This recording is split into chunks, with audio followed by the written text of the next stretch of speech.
ಒಗರು ಮಿಶ್ರಿತವಾಗಿರ್ತಕ್ಕಂಥ ದಾಳಿಂಬೆ ಹಣ್ಣುಗಳು, ಒಗರು ಮಿಶ್ರಿತ ಸಿಹಿ ಇರ್ತಕ್ಕಂಥ ದಾಳಿಂಬೆ ಹಣ್ಣುಗಳು ವೇಟ್ ಲಾಸ್ ಮಾಡ್ತಕ್ಕಂಥದ್ದು ಬಹಳ ಒಳ್ಳೆಯದು.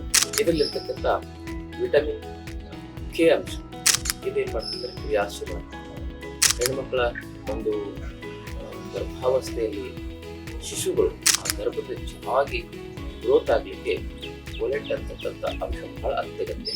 ಓಂ ಶ್ರೀ ಗುರುತ ಸರ್ವಲಿಂಗಾಯ ನಮಃ. ಓಂ ಶಿವಾಯ. ಸರ್ವರಿಗೂ ಶರಣಾರ್ಥಿ.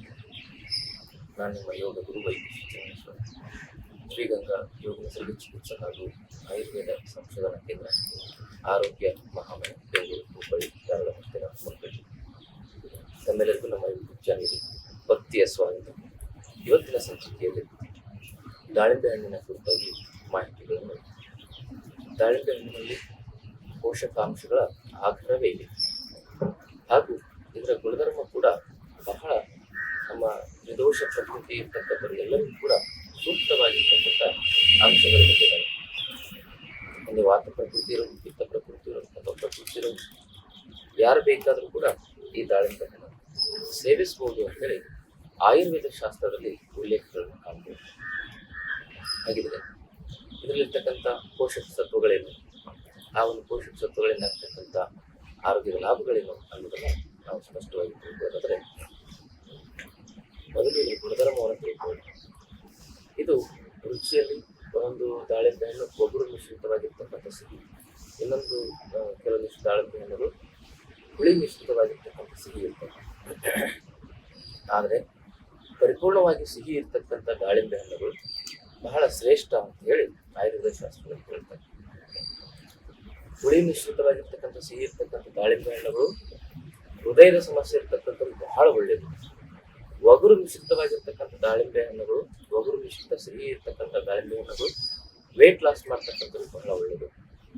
ಪರಿಪೂರ್ಣ ಸಿಹಿಯಾಗಿರ್ತಕ್ಕಂಥ ದಾಳಿಂಬೆ ಹಣ್ಣು ವಾತ, ಪಿತ್ತ, ಕಫ ಈ ಮೂರು ದೋಷಗಳನ್ನು ಸಮತೋಲನ ಮಾಡಲಿಕ್ಕೆ ಬಹಳ ಒಳ್ಳೆಯದು. ಹಾಗೆ ಇದ್ರ ಗುಣಧರ್ಮವನ್ನು ಸ್ಪಷ್ಟವಾಗಿ ತಿಳ್ಕೊಂಡು ಶೀತ ಬೇರೆ ಗುಣಧರ್ಮವನ್ನು ತಿಳಿದಿರ್ತಕ್ಕಂಥದ್ದು. ಮಧುರ ವಿಭಾಗವಾಗಿ ಇದು ಜೀರ್ಣ ಆದಮೇಲೆ ಹೊಟ್ಟೆಗೆ ನಾವು ಪಾಕವಾಗಿ ನಮ್ಮ ಸಪ್ತಧಾತುಗಳನ್ನು ಪೋಷಣೆ ಮಾಡ್ತಕ್ಕಂಥ ಒಂದು ರಸವಾಗಿ ಪರಿವರ್ತನೆ ಆಗುತ್ತೆ. ಹಾಗೂ ಈ ದಾಳಿಂಬೆ ಹಣ್ಣನ್ನ ನಾವು ಸೇವನೆ ಮಾಡೋದ್ರಿಂದ ಯಾವೆಲ್ಲ ಆರೋಗ್ಯದ ಲಾಭಗಳಾಗ್ತವೆ ಅನ್ನೋದನ್ನ ನೋಡೋದಾದ್ರೆ ಇದರಲ್ಲಿರ್ತಕ್ಕಂಥ ವಿಟಮಿನ್ ಸಿ ಅಂಶ ನಮ್ಮ ರೋಗ ಪ್ರತಿರೋಧಕ ಶಕ್ತಿಯನ್ನು ಕ್ರಿಯಾಶೀಲಗೊಳಿಸುತ್ತೆ ಹಾಗೂ ಪ್ರೋಟೀನ್ ಮೆಟಾಬಲಿಸಮ್ ಚೆನ್ನಾಗಿರಲಿಕ್ಕೆ ಇದು ಬಹಳ ಒಳ್ಳೆಯ ಕಾರ್ಯವನ್ನು ನಿರ್ವಹಿಸುತ್ತೆ. ಅದರ ಜೊತೆಗೆ ನಮ್ಮ ಚರ್ಮದ ಆರೋಗ್ಯಕ್ಕಾಗಿ, ನಮ್ಮ ಕಣ್ಣಿನ ಆರೋಗ್ಯಕ್ಕೆ ಹಾಗೂ ನಮ್ಮ ಸಂಪೂರ್ಣವಾಗಿರ್ತಕ್ಕಂಥ ಫ್ಯಾಟ್ ಮೆಟಾಬಲಿಸಮ್ ಅನ್ನು ಕ್ರಿಯಾಶೀಲಗೊಳಿಸಿ ಲಿವರ್ನ ಸ್ವಚ್ಛ ಮಾಡಲಿಕ್ಕೆ ಮತ್ತು ನಮ್ಮ ಕಿಡ್ನಿಗಳನ್ನು ಸ್ವಚ್ಛವಾಗಿಡ್ಲಿಕ್ಕೆ, ಹೃದಯದಲ್ಲಿ ಬ್ಲಾಕೇಜ್ ಆಗದಂತೆ ಹೃದಯವನ್ನು ಕೂಡ ಸ್ವಚ್ಛವಾಗಿಡ್ಲಿಕ್ಕೆ ವಿಟಮಿನ್ ಸಿ ಅದ್ಭುತವಾಗಿ ಕಾರ್ಯನಿರ್ವಹಿಸುತ್ತೆ.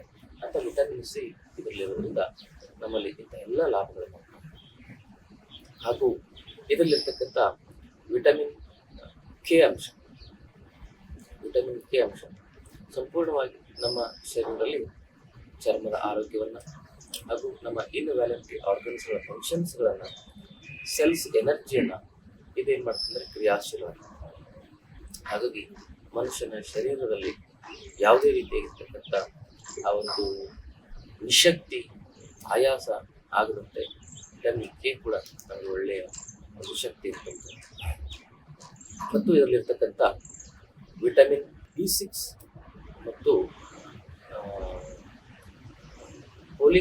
ಫೋಲೇಟ್ ಅಂತಕ್ಕಂಥ ಅಂಶ, ಫೋಲೇಟ್ ಅಂತಕ್ಕಂಥ ಅಂಶ ಮತ್ತು ವಿಟಮಿನ್ B6 ಅಂಶ ಹೆಣ್ಣು ಮಕ್ಕಳಲ್ಲಿ ಬಹಳ ಈ ಒಂದು ಗರ್ಭಿಣಿ ಅವಸ್ಥೆಯಲ್ಲಿ ಬಹಳ ಉಪಯೋಗಕಾರಿಯಾಗಿದೆ ಕೆಲಸ ಮಾಡುತ್ತೆ. ಹೆಣ್ಣುಮಕ್ಕಳ ಒಂದು ಗರ್ಭಾವಸ್ಥೆಯಲ್ಲಿ ಶಿಶುಗಳು ಆ ಗರ್ಭದಲ್ಲಿ ಚೆನ್ನಾಗಿ ಗ್ರೋತ್ ಆಗಲಿಕ್ಕೆ ಫೋಲೇಟ್ ಅಂತಕ್ಕಂಥ ಅಂಶ ಬಹಳ ಅತ್ಯಗತ್ಯ.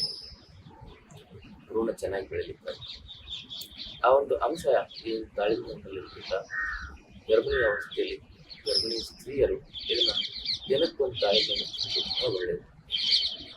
ಇದರಿಂದ ಮಗುವಿನ ಒಂದು ಗ್ರೋತ್ ಚೆನ್ನಾಗಾಗುತ್ತೆ, ಮೆಂಟಲ್ ಆಗಿರ್ಬೋದು, ಫಿಸಿಕಲ್ ಆಗಿರ್ಬೋದು. ಹಾಗೆಯೇ ಇದರಲ್ಲಿರ್ತಕ್ಕಂಥ ಮ್ಯಾಗ್ನೀಷಿಯಂ ಅಂಶ ಏನು ಮಾಡುತ್ತೆ ಅಂತ ಹೇಳಿದ್ರೆ ಪ್ರೆಗ್ನೆನ್ಸಿಯಲ್ಲಿ BP ವೇರಿಯೇಷನ್ ಆಗದಂಗೆ, ಡಯಾಬಿಟಿಸ್ ವೇರಿಯೇಷನ್ ಆಗದಂತೆ ಇದು ನೋಡ್ಕೊಳ್ಬೇಕಾದ್ರೆ ಆ್ಯಂಟಿ ಡಯಾಬಿಟಿಕ್ ಆ್ಯಂಟಿ ಬಿ ಪಿ ಆಗಿ ಇದು ಕೆಲಸ ಮಾಡುತ್ತೆ ಮ್ಯಾಗ್ನೇಷಿಯಂ. ಎಲ್ಲ ಪೋಷಕಾಂಶಗಳು ಕೂಡ ಈ ಒಂದು ಫ್ಯಾಟ್ ಮೆಟಬಲಿಸಮ್ ಕ್ರಿಯಾಶೀಲಗೊಳಿಸಿ ಲಿವರು, ಪ್ಯಾಂಕ್ರಿಯಾಸ್, ಹೃದಯ ಇವೆಲ್ಲವನ್ನು ಕ್ರಿಯಾಶೀಲವಾಗಿದ್ದ ಮೂಲಕ ಬಿ ಪಿ ಮತ್ತು ಡಯಾಬಿಟಿಸ್ ಅನ್ನು ದೈಹಿಕ ಪ್ರೆಗ್ನೆನ್ಸಿ ಕೆಲವೊಬ್ಬರಿಗೆ ಜೆಸ್ಟೇಷನಲ್ ಡಯಾಬಿಟಿಸ್ ಅಂತ ಬರ್ತದೆ. ಅಂತಹ ಸಮಸ್ಯೆಗಳು ಬರದಂತೆ ತಡೆಯುತ್ತೆ. ಹಾಗೆಯೇ ಈ ಒಂದು ದಾಳಿಂಬೆ ಹಣ್ಣಿನಲ್ಲಿರ್ತಕ್ಕಂಥ ಪೋಷಕಾಂಶಗಳು ನಮ್ಮ ಆರೋಗ್ಯವನ್ನು ಗಟ್ಟಿಗೊಳಿಸೋದಷ್ಟೇ ಅಲ್ಲದೆ ಆಯಸ್ಸನ್ನು ವೃದ್ಧಿಗೊಳಿಸ್ತದೆ. ಜೊತೆಗೆ ಕೆಲವೊಂದಿಷ್ಟು ಆರೋಗ್ಯದ ಸಮಸ್ಯೆಗಳಲ್ಲಿ ಸರ್ವ ರೋಗಗಳನ್ನು ಕೂಡ ನಾವು ಬರದಂತೆ ತಡೆಯಬೇಕು ಅಂತ ಹೇಳಿದ್ರೆ ವಾತ ಪಿತ್ತ ಕಫ ಸಮತೋಲನದಲ್ಲಿರಬೇಕು.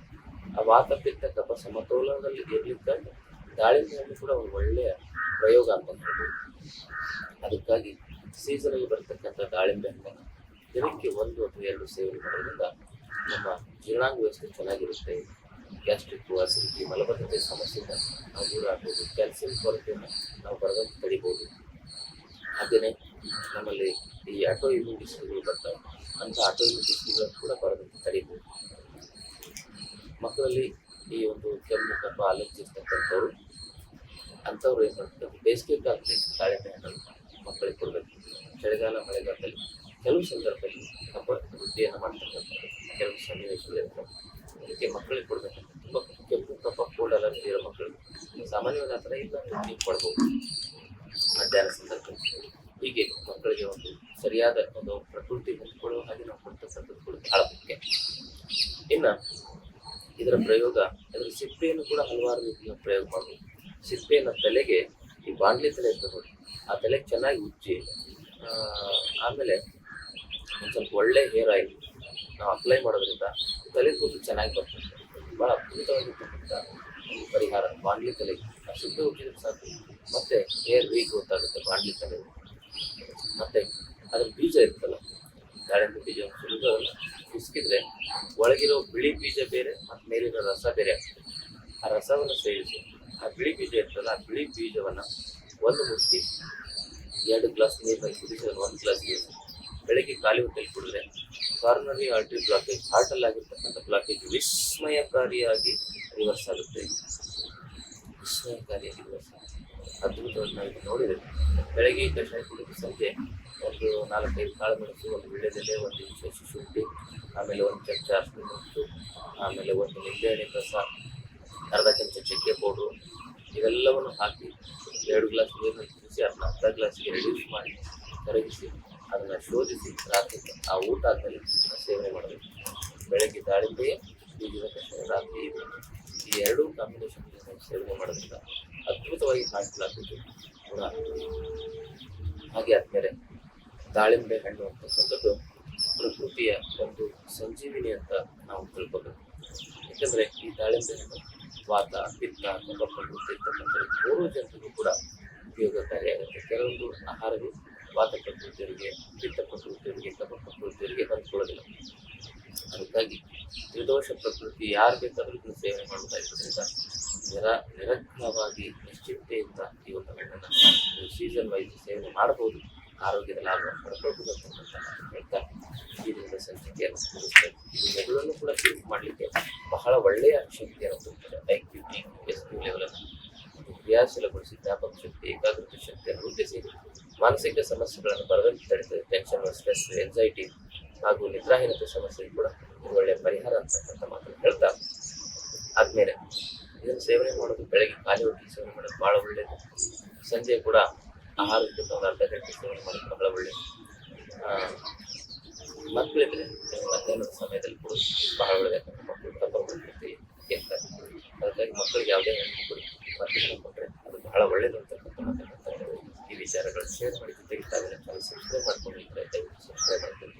ನಮ್ಮ ಆಶ್ರಮದಲ್ಲಿ ಸಹಜ ಜೀವನ ಯೋಗ ಅಂತ 5 ದಿವಸ ಶಿಬಿರ ಇರ್ತದೆ. ಅಲ್ಲಿ ನೀವು ಕುಟುಂಬ ಸಮೇತರಾಗಿ ಭಾಗವಹಿಸ್ಬೋದು. ಎಲ್ಲರಿಗೂ ಕೂಡ ಆರೋಗ್ಯ ಮತ್ತು ಆಧ್ಯಾತ್ಮಿಕ ಚಿಂತನೆಯನ್ನು ತಿಳಿಸುವ ಪ್ರಾಮಾಣಿಕ ಪ್ರಯತ್ನವನ್ನು ಮಾಡ್ತೇವೆ. ಆಹಾರದ ಮೂಲಕ, ಯೋಗದ ಮೂಲಕ, ಧ್ಯಾನದ ಮೂಲಕ ನಿಮ್ಮ ಆರೋಗ್ಯವನ್ನು ಚೆನ್ನಾಗಿಟ್ಕೊಂಡು ನಿಮ್ಮ ಮನೆ ಮಹಾಮನೆಯಾಗಿ, ನಿಮ್ಮ ಮನೆ ದೇವಸ್ಥಾನವಾಗಿ ನೆಮ್ಮದಿ, ಸುಖ, ಶಾಂತಿಯಿಂದ ಹೇಗೆ ಬದುಕಬೇಕು ಅನ್ನೋ ವಿಚಾರಗಳನ್ನು ತಿಳಿಸ್ಕೊಡ್ತೇವೆ. ಅದಕ್ಕೆ ತಾವೆಲ್ಲರೂ ಕುಟುಂಬ ಸಮೇತರಾಗಿ ಇದಕ್ಕೆ ಭಾಗವಹಿಸಿ ಅದರ ಪ್ರಯೋಜನ ಪಡ್ಕೊಂಡು ಎಲ್ಲರ